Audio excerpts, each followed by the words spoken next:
plan that are revised on a regular basis. The other part of our local plan regarding governance has not changed, and so there's not been a need to revise these. This is where most of these revisions, I think, if, as you see, there were a number of policies that were deleted back in 2005 when we first had IDB 2004 reauthorized. We were waiting for the regulations, and so those policies were no longer appropriate, and so they were deleted, and so we then have gone back, and once we did get our regulations, we're able to go ahead and rewrite policies and bring those forward. I think the purpose currently for the review, one of those things I'd like to look at and get feedback is whether or not any of the superintendents feel there are any additional policies or procedures, that are necessary.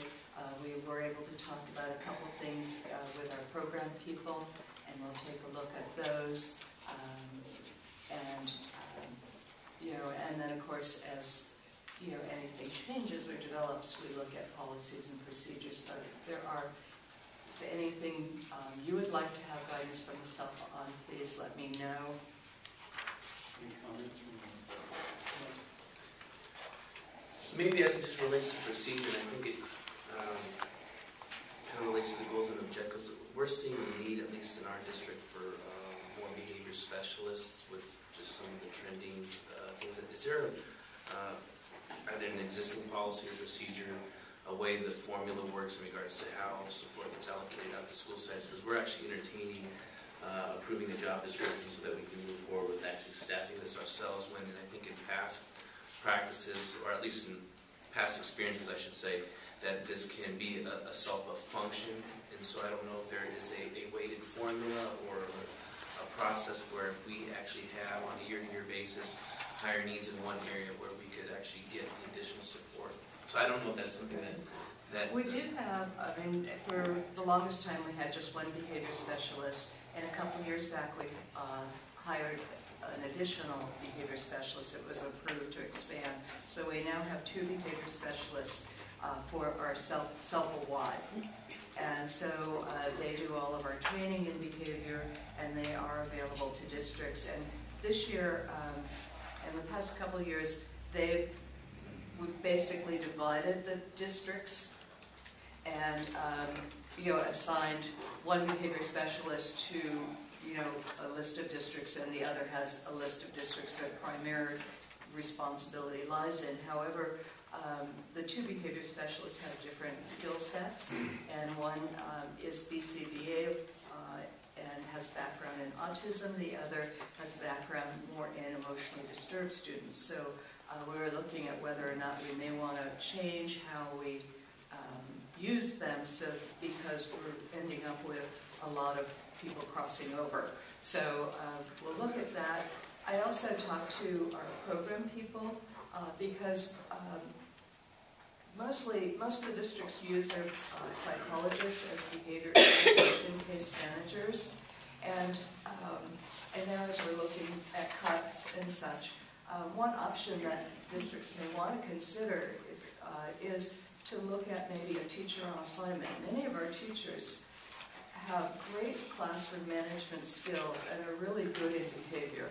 And this is an area they're probably trained more in than our school psychologists.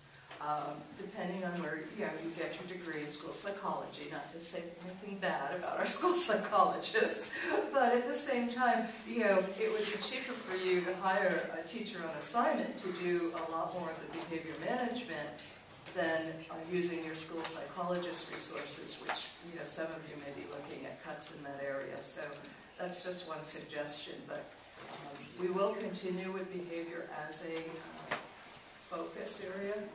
And aside from the BICM training, is there, if we wanted to go that route of using a site or TOAs or something besides BICM that's, I guess, more comprehensive? BICM is required by the use bill, so if a child is demonstrating any type of danger to self or others, or if you have attempted a behavior support plan and it's not working, then you are required to do a functional analysis assessment.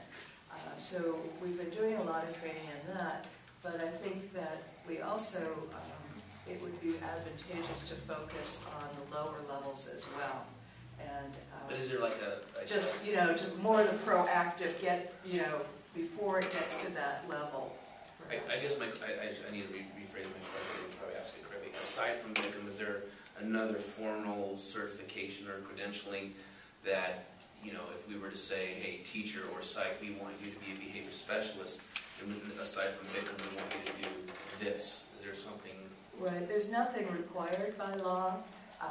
You know, there are districts that have put incentives in place to have teachers or other staff certified as BCBA, board certified behavior analysts.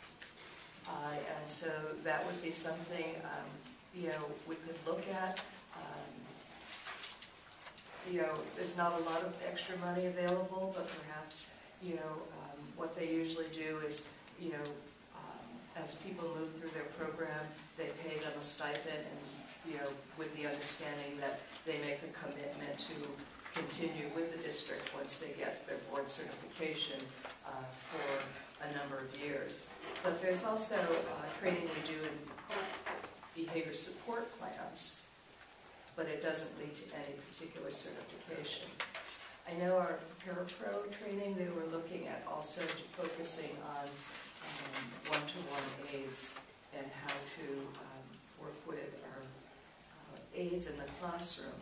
And these one-to-one aids are usually the aids that are addressing behavioral issues. That's the primary reason they're put in. So, but we can talk further and work with Diane